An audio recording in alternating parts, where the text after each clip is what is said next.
भगवान सारा संसार को गुण दोष भल आ मंद ए सब मिश्रण कर बनी।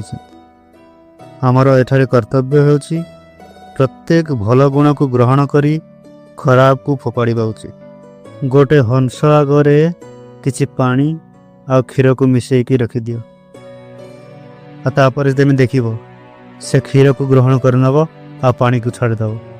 सेमती आमे मध्य सबुठारु भल जिनिस को ग्रहण करी खराब को आम ठारू दूरे नहीं जावा उचित। आमे जानिसे मोबाइल ले भल आ खराब दीटी जगह मिसिकर रही।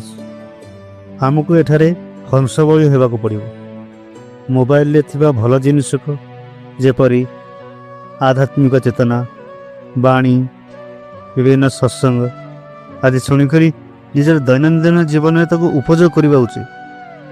ताले आम जीवन सुखमय हो। प्रभु जगन्नाथ समस्त मंगल करंतु। जय जगन्नाथ।